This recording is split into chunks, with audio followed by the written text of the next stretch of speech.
எல்லாருக்கும் வணக்கம். இதுக்கு முன்னாடி பார்ட் 1 வீடியோவில் வந்து 28 கொஸ்டின் வரைக்கும் நம்ம பார்த்துருப்போம்.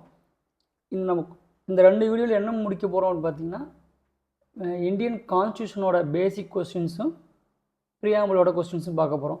இது எல்லாமே ப்ரீவியஸ் இயரில் 2020 25 வரைக்கும் கரண்ட் ட்ரெண்டில் கேட்ட கொஸ்டின்ஸு, அதோட எக்ஸ்ப்ளனேஷன் அண்டு எப்படிலாம் கேட்டிருக்காங்க அப்படிங்கிறது பார்க்க போகிறோம். இந்த வீடியோ பார்த்துட்டா உங்களுக்கு ஒரு ஐடியா கிடச்சிரும், நம்ம எப்படி அப்ரோச் பண்ணுறது குரூப் 1க்காக இந்த பாலிட்டியை வந்து எந்த மாதிரி அப்ரோச் பண்ணுறது அப்படிங்கிறது வந்து உங்களுக்கு ஐடியா கிடைக்கும். ஃபுல்லாக எல்லா வீடியோஸும் நான் 1 by 1 கொடுக்குறேன். இந்த வீக்கில் வந்து முடிஞ்ச வரைக்கும் நான் கம்ப்ளீட் பண்ண ட்ரை பண்ணுறேன். எல்லா வீடியோவும் நீங்கள் இதை பார்க்குறதுனால அவங்களால அப்படியே போய் எக்ஸாமில் அவுட்புட் கொடுத்துட முடியுமா அப்படின்னா கண்டிப்பாக முடியாது. இதோட நீங்கள் அந்த வேவ்லேருந்தை நீங்கள் அப்சர்வ் பண்ணுங்கள், எப்படிலாம் கேட்குறாங்க அப்படிங்கிறத வந்து கொஞ்சம் அப்சர்வ் பண்ணுங்கள். இந்த கொஸ்டின்ஸ் வந்து ரொம்ப சிம்பிளாக தான் கேட்பாங்க, ரொம்ப டெப்த்தெல்லாம் போக மாட்டாங்க. ஸோ நம்ம வீடியோக்குள்ளே போவோம். பன்முகத்தன்மை என்பது இந்தியாவின் மைல்கல் ஆகும். இந்த பன்முகத்தன்மை அதாவது ப்ளூரலிசம் அப்படிங்கிறது வந்து எதை குறிக்குது அப்படின்னு ஒரு கொஸ்டின். இது ரொம்ப சிம்பிளான கொஸ்டின். ஜனநாயகம், அதாவது நம்ம டெமோக்ரஸி பார்த்தீங்க அப்படின்னா ஒரு ஜனநாயகத்தன்மை தான். நம்ம எந்த ஒரு பொலிட்டிக்கல் பார்ட்டி எடுத்தாலும் நாங்கள் ஜனநாயக முறைப்படி தான் ஆட்சி பண்ணுவோம்னு சொல்லுவாங்க. ஸோ இது வந்து சிம்பிளான கொஸ்டின். சரி, அடுத்த கொஸ்டின் பார்ப்போம். ரேஷ்னலி டீலிபரேட்டட் மோரல் டாக்குமெண்ட், அதாவது இது வந்து கொஸ்டின் நீங்கள் பார்த்தீங்கன்னா ஸ்டேட்மெண்ட் வைஸில் கொடுத்துருக்காங்க. ஒரு பகுத்தறிவுடன் விவாதிக்கப்பட்ட ஒரு ஒழுங்குமுறை ஆவணமே இந்திய அரசியலமைப்பு சட்டமாகும். காரணம், பல்வேறு கருத்துடைய குழுக்கள் கூடி கலந்து விவாதித்து தங்களுக்குள் ஒரு ஒப்பந்தத்தை எட்டிய இடமே இந்திய அரசியலமைப்பு சட்டமாகும். இந்த மாதிரி கொஸ்டின்ஸ் வந்துச்சுனாவே கொஞ்சம் நீங்கள் யோசித்து பதில் சொல்லணும்.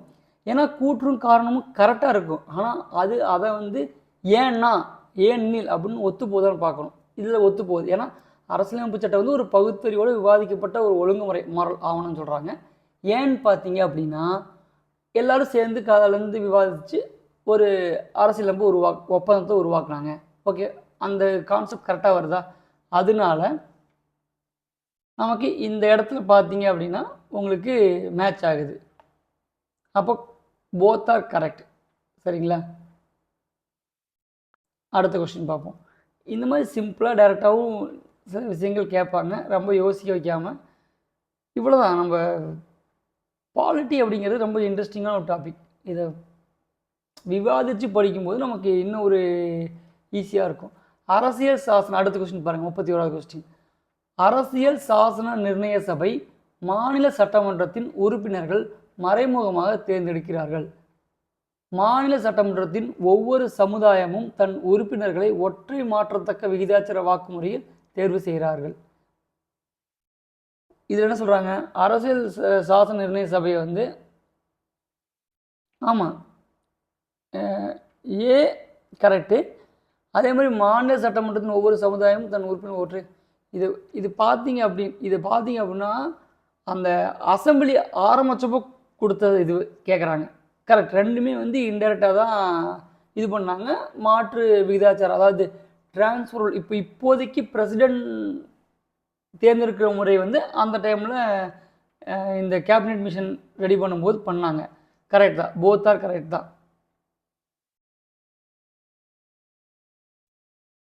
ஓகே, 32வது கொஸ்டின் பார்த்தீங்க அப்படின்னா, கீழ்கண்ட ஒற்றுள் சரியாக பொருந்தாத ஒன்றை கண்டறிய அப்படின்னு கேட்குறாங்க. யூனியன் பிரதேசங்கள், அதாவது பார்ட் ABCD அப்படின்னு சொல்லி பிரிச்சிருப்பாங்க. இந்த பார்ட் ABCDன்னு பிரிக்கும்போது பார்த்தீங்க அப்படின்னா ஒரு நிமிஷம் 9 மாகாணம் சொல்லுவாங்க. அப்போ வந்து பிரிட்டிஷோட இதில் இருந்தபோது 9 மாகாணங்கள் ஏவிலையும்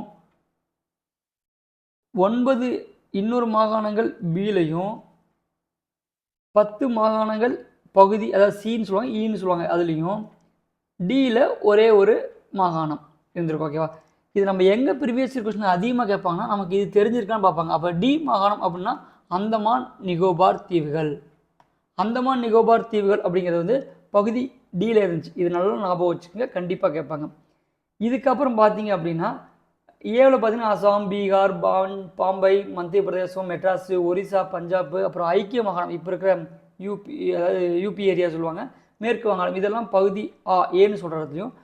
பகுதி பி பார்த்தீங்கன்னா ஹைதராபாத், ஜம்மு காஷ்மீர், மத்திய பாரதம்னு சொல்லுவாங்க. அப்போ மைசூர், பட்டியாலா, அப்போ கிழக்கு பஞ்சாப், ராஜஸ்தான், அப்புறம் கொச்சின், திருவாங்கூர் இந்த ஏரியா, விந்திய பிரதேசம், அப்புறம் சௌராஷ்டிரா, மகாராஷ்டிரான்னு சொல்லுவாங்க அந்த ஏரியா பகுதி பிலையும்.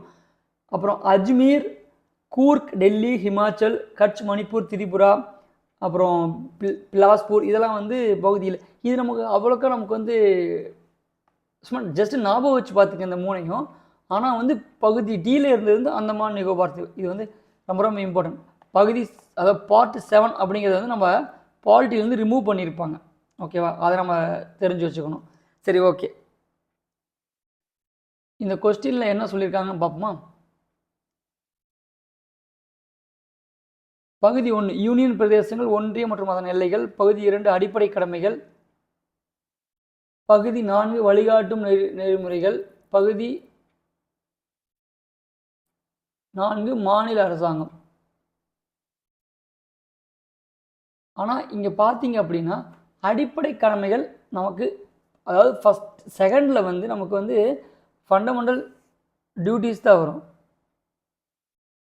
ஒரு நிமிஷம், இல்லை நானே கன்ஃபியூஸ் ஆச்சு. பகுதி 1 பார்ட் 1 வந்து யூனியன் பிரதேசங்கிறது. பார்ட் 2 வந்து நமக்கு சிட்டிசன்ஷிப் வரும்ல, கீழே கொடுத்துருக்காங்க. Part 2 citizenship. இந்த மாதிரி சிம்பிளாக கொடுத்து கொஞ்சம் கன்ஃபியூஷன் வர மாதிரி கொடுத்துருவாங்க. ஸோ அதை நம்ம நோட் பண்ணிக்கிறோம். பகுதி 1 யூனியன், பகுதி 2 சிட்டிசன்ஷிப், பகுதி 3 பார்த்தீங்க அப்படின்னா ஃபண்டமெண்டல் ரைட்ஸு. அப்புறம் பார்த்தீங்கன்னா பகுதி 4 வந்து வழிகாட்டு முறைகள். 4A தான் வந்து ஃபண்டமெண்டல் டியூட்டிஸு. ஏன்னா 51A நம்ம வந்து உள்ள 42nd அமெண்ட்மெண்ட் படி உள்ளே இணைச்சிருப்போமா, அதனால் இந்த இது மட்டும் தப்பாக இருக்குது. அந்த கொஸ்டின் கொடுத்துருக்காங்க. 33வது கொஸ்டின் வந்து அரசியலமைப்பின் கருத்தாக்கம் முதலில் தோன்றிய நாடு எதுன்னு கேட்குறாங்க. USA. ஓகேவா? அதாவது இந்த பில் இதெல்லாம் வந்து இங்கிலாந்து கொண்டு வந்தாலும் கூட எழுதப்பட்ட ரிட்டன், ஏன்னா இன்னுமே வந்து இங்கிலாந்து வந்து எழுதப்பட்டது கிடையாது. அதனால் எழுதப்பட்ட முதல் நாடு வந்து நமக்கு வந்து USA. ஓகேவா? அதனால் அந்த ஆன்சர் நமக்கு அது கொடுத்துருக்காங்க. அரசியலமைப்பின் சிற்பி அப்படின்னு சொல்லக்கூடியது நமக்கு நோ டவுட்டபுள் அம்பேத்கர் தான். ஓகேவா? அடுத்த கொஸ்டின் 35வது கொஸ்டின் பார்ப்போம். ஏன்னா இந்த மாதிரி கொஸ்டின்ஸ் வந்து நம்ம ரொம்ப டைம் எடுத்துக்கூடாது, டக்குனு மூவ் பண்ணிட்டு போயிட்டே கூடாது. எந்த மாதிரி கேட்டிருக்காங்க அப்படின்னா அது ஓரியன்டாக இருக்க அடுத்து நம்ம பார்க்கணும். ஓகே, இந்திய சட்டம் மற்றும் அதிகாரங்களை பகிர்ந்தளிப்பதாக பட்டியல் அமைப்பு முறை எந்த சட்டத்திலேருந்து உருவாக்கப்பட்டது அப்படின்னு கேட்குறேன். இது நம்ம யோசிக்கவே வேண்டாம், 1935 தான். ஏன்னு சொன்னால் 1935 அந்த 3 லிஸ்ட் வந்துச்சு. Federal list, concurrent list, state list அப்படின்னு வரும். இது நம்ம இதுக்கு முன்னாடி பார்ட் 2 நம்ம இது டிஸ்கஸ் பண்ணியிருப்போம். ஸோ 1935 தான் கன்கரண்ட் லிஸ்ட்டு, ப்ராவிஷ்னல் லிஸ்ட், அதாவது இப்போ ஸ்டேட் லிஸ்ட்னு இருக்குது, அப்போ ப்ராவிஷ்னல் லிஸ்ட்டு, அப்புறம் ஃபெடரல் லிஸ்ட்டு. ஃபெடரல்னால் வந்து சென்ட்ரலு, ப்ராவிஷ்னல் மாகாணம். இங்கே இப்போ வந்து ஸ்டேட்டும் சென்ட்ரல் தனியாக இருக்கும், கன்கரண்ட் பொதுப்பட்டியல் இருக்கும். ஓகேங்களா? கமெண்டில் சொல்லுங்கள், இப்போ எத்தனை பொதுப்பட்டியலில் எத்தனை லிஸ்ட் இருக்குது, ஸ்டேட் லிஸ்ட்டில் எவ்வளோ அந்த பொருட்கள் இருக்குதுன்னு சொல்லி எனக்கு கமெண்டில் சொல்லுங்கள். 5 இதை வந்து எந்த லிஸ்ட்லேருந்து மாற்றினாங்க, அதாவது ஒரு 5 லிஸ்ட் வந்து ஒரு அமெண்ட்மெண்ட் பண்ணி மாற்றிருப்பாங்க. அது ஒன்றில் 42 அமெண்ட்மெண்ட்டில் மாற்றிருப்பாங்க. அந்த அமெண்ட்மெண்ட்டில் வந்து எது மாற்றினாங்கிறது கமெண்டில் சொல்லுங்கள். ஓகே, அரசமைப்பு நிர்ணய சபையோட பணிகள் வந்து எந்த மாதிரி காலவரிசைப்படி இருந்துச்சு அப்படின்னு சொல்லி கேட்குறாங்க. இதில் பார்த்தீங்க அப்படின்னா இந்திய காமன்வெல்த் அமைப்பின் உறுப்பினராக அங்கீகரிக்கப்பட்டது. எப்போ அங்கீகரிக்கப்பட்டாங்க? ஜனவரி 24, 1950. ஓகே, தேசிய கொடியை ஏற்றுக்கொண்டு, தேசிய கொடி எப்போ ஏற்றுக்கிட்டாங்க? நம்ம இதுக்கு முன்னாடி வீடியோ பார்த்தா ஜூலை 22, 1947. அப்போ இது 1950. அப்போ இதுக்கு முன்னாடி தான் வரணும். தேசிய கீதத்தை ஏற்றுக்கொண்டது 2 நாளைக்கு முன்னாடி, குடியரசு 2 நாளைக்கு முன்னாடி 1950 ஜனவரி 24 வந்து ஆனந்தம் வந்து ஏற்றுக்கிட்டோம். தற்காலிக பாராளுமன்றம் எப்போ தொடங்குச்சு? அன்னைக்கு தான் நம்ம குடியரசு அன்னைக்கு தான் தற்காலிக பாராளுமன்றம் தொடர்ந்து இயங்கியது. அப்போ இது நமக்கு ஃபஸ்ட்டு நமக்கு தெரிய வேண்டியது தேசிய கொடியை ஏற்றுக்கிட்டதா முதல்ல வரும்னு தெரிஞ்சாலே அப்போ செகண்டு தான் ஃபஸ்ட்டில் வரும். அப்போ செகண்டு, ஃபஸ்ட்டு, தேர்டு, ஃபோர்த்து என்னது இது நீங்கள் படிக்க உங்களுக்கு ஈஸியாக இதெல்லாம் ஈஸியாக நீங்கள் போட்டுருவீங்க. ஸோ நம்ம வீடியோவோட கடைசியில் வந்து ரொம்ப இம்பார்ட்டண்டான பாயிண்டோட ஒரு 2 மினிட்ஸ்க்குள்ள 1 மினிட்ல ரீகால் பண்ணுற மாதிரி ஒரு பிபிடி மாதிரி ரெடி பண்ணியிருக்கேன் ஒரு வேர்டில். அதை நான் காமிக்கிறேன் கடைசியில். ஓகேங்களா? சரி, question number 37. Doctor BR Ambedkar இந்திய அரசியலமைப்பு சபையின் அரசியலமைப்பு சட்ட வடிவமைப்பு ஆமாம் கண்டிப்பாக இருந்தார். இந்தியா ஒரு குடியரசு நாடு என்று தொடங்குவதற்கான ஒரு புள்ளியாக பிரிட்டிஷ் அமெரிக்கா சுவிஸ் அரசியலமைப்பு மாதிரி அம்பேத்கரும் நேருவும் ஒரு சிறந்த வழியாக கொண்டிருந்தார்கள். இது அப்படி கிடையாது. ஏங்கிறது உண்மை, பட் ஆர் வந்து ஃபால்ஸ். அவங்க அந்த மாதிரிலாம் எதுவும் இது பண்ணல. ஏன்னா நம்மளோட பாராளுமன்றம்ங்கிறது பிரிட்டிஷோட பாராளுமன்றத்தை மட்டும்தான் நமக்கு இருக்கும். வேறு எந்த ஒரு மாதிரியும் நம்ம இது பண்ணுறதில்ல. ஸோ அது ஆறுங்கிறது ஃபால்ஸ். 38 கொஸ்டின்ஸ் பாருங்களேன்.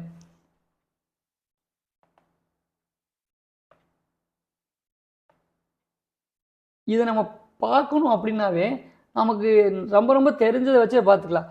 15 அப்படிங்கிறது 5 வருஷத்துக்கு ஒரு டைம், அப்போ தேர்தல். அப்போது 15 அப்படிங்கிற பார்ட் வந்து தேர்தலை குறிக்கும். இது நமக்கு தெரிஞ்ச விஷயம்தான். மத்திய மாநில பணிகள் 14. 18 எமர்ஜென்சி. இந்த 108 ஆம்புலன்ஸ் சொல்லுவோம்ல, 108 ஆம்புலன்ஸ் 2008 ஆரம்பிச்சிருப்பாங்க. இதையும் நோட் பண்ணிக்கங்க. அப்போ வந்து டிஎம்கே பீரியட், காங்கிரஸ் பீரியட் இருக்கும். இங்கே டிஎம்கே கூட்டணியில் வந்து பிஎம்கே பாமகவும் இருக்கும். அன்புமணி ராமதாஸ் அவங்க தான் வந்து அப்போ மினிஸ்டராக இருந்திருப்பாங்கன்னு நினைக்கிறேன். ஓகே, அது கரெக்டான கமெண்டில் சொல்லுங்கள். பட் ஓகே, நமக்கு தேவையில்லை. 108 ஞாபகம் வச்சுக்கோங்க. அப்போ எமர்ஜென்சிக்கு 108 வருமா? ஓகே, அப்போ 18ங்கிறது எமர்ஜென்சியில் இருக்கும். சட்ட திருத்தம், அரசியலமைப்பு சட்ட திருத்தம் 368 ஆர்டிக்கல் வந்து யூஸ் பண்ணுறோம். பகுதி வந்து 20, அதாவது பகுதி 20 368 ஆர்டிக்கல். இதை ஞாபகம் வச்சுக்கோங்க. எந்த மாதிரி ஃபார்மெட்டில் இப்போ கரண்ட் ட்ரெண்ட் இருக்குன்னு பார்த்துங்க. கீழே கொடுத்துருக்காங்க பாருங்கள். ஆர்டிக்கல் எல்லாமே நமக்கு ஆர்டிக்கல் முதல் கொண்டு கொடுத்துருக்காங்க. Public service commission, UPSC, BSc, இது எல்லாமே ஆர்டிக்கல் 308லேருந்து 323 நம்ம படிக்கிறோம். 14. 15 election commission and voting rules 324, 300 அந்த 5 ஆர்டிக்கல் ரொம்ப இம்பார்ட்டன்ட். 324லேருந்து 325 வரைக்கும். 324 தேர்தல் ஆணையம் வேணும், அது இண்டிபெண்ட்டாக செயல்பட சொல்லுவாங்க. 325 தேர்தல் எப்படி நடத்துறது சொல்லுவாங்க. 326 தகுதியில் சொல்லுவாங்க. ஜாதி மத இனம் வந்து பார்த்து ஓட்டர்ஸ்க்கு வந்து வாக்கு கொடுக்காமல் இருந்துடக்கூடாது அப்படிங்கலாம் சொல்லும். ஒவ்வொன்றையும் ஒவ்வொரு இது. அப்புறம் வந்து ஸ்டேட்டுக்கு ஒன்று, சென்ட்ரலுக்கு ஒன்று, அந்த மாதிரிலாம் சொல்லும். அதெல்லாம் நீங்கள் ஒவ்வொன்றையும் தனியாக பார்த்துங்க. அடுத்து பார்த்தீங்கன்னா இந்திய அரசமைப்பு 47 சட்டத்திட்டம் கொண்டு வரப்பட்டது இந்தியாவில். இதுதான் நம்ம அடிக்கடி பார்த்தது இந்திரா காந்தி அவர்கள். ஓகேங்களா? அவங்க தான் மினி கான்ஸ்டியூஷன் இது மாதிரி இருப்பாங்க. இந்த கான்ஸ்டியூஷன் கொண்டு வந்த எல்லாத்தையுமே வந்து பிஜேபி கவர்மெண்ட் 44ல் வந்து நிறையா சேஞ்ச் பண்ணிடும். இந்த 5 வருஷம் 6 வருஷமாக மாற்றிருப்பாங்க. எம்பி எம்எல்ஏ வாதா மறுபடியும் 5 வருஷமாக கொண்டு வந்துருவாங்க. இந்த மாதிரி இம்பார்ட்டன்ட் நிகழ்வுகளும் அதில் நடந்திருக்கும். ஓகே, அடுத்த கொஸ்டின். பொருத்தமான இணையை தேர்ந்தெடுக்கவும் அப்படின்னு சொல்லி கேட்டிருக்காங்க. இந்த ஆன்சருக்கு இதை பார்க்குறதுக்கு முன்னாடி நம்ம தெரிஞ்சுக்கணும். இப்போது இது பண்ணுறதுக்கு முன்னாடி பார்த்தீங்க அப்படின்னா 2 குழுக்களாக வந்து இது பண்ணியிருப்பாங்க. ஒன்று வந்து பெரிய குழுக்கள் அப்படின்னு சொல்லிட்டு 8வும், சிறிய குழுக்கள் அப்படின்னு சொல்லிட்டு 13ஆக இருந்திருக்கும். இதில் இம்பார்ட்டண்டான குழுக்கள் மட்டும் நான் சொல்லிடுறேன். மத்திய அதிகார குழு அப்படின்னு இருந்தவர் பார்த்தீங்கன்னா ஜவஹர்லால் நேரு. மத்திய அரசியலமைப்பு இதுவும் ஜவஹர்லால் நேரு தான். ஓகேங்களா? வரைவு குழு வந்து அம்பேத்கர், எல்லாத்துக்கும் தெரியும் நமக்கு அம்பேத்கர் அவர்கள். அப்புறம் பார்த்தீங்கன்னா அடிப்படை உரிமைகள் சிறுபான்மையினர் இவங்க மற்றும் பழங்குடியின பகுதிகள் மீதான இது எல்லாத்துக்குமே வந்து பட்டேல்ஜி இருப்பார், சர்தார் பட்டேல்ஜி இருப்பார். அதிகமாக கேட்குறது நடைமுறை விதிக்குழு வந்து பார்த்திங்கன்னா ராஜேந்திர பிரசாத் அவர்கள் இருப்பாங்க. மாநிலங்கள் பார்த்திங்கன்னா ஜவஹர்லால் நேரு அவர்கள் இருந்திருப்பாங்க. நடைமுறை விதிகள் குழு, மாநிலங்கள் குழு, இதெல்லாம் ரிப்பீட்டடாக ப்ரீவியஸில் கேட்டது. மாநிலங்கள் குழுக்கு வந்து ஜவஹர்லால் நேரு அவர்களும், நடைமுறைகள் குழுவுக்கு வந்து ராஜேந்திர பிரசாத் அவர்கள் இருப்பாங்க. வழிகாட்டுதல் குழுக்கும் ராஜேந்திர பிரசாத் அவர்கள் தான் இருப்பாங்க. வழிகாட்டுதல் குழு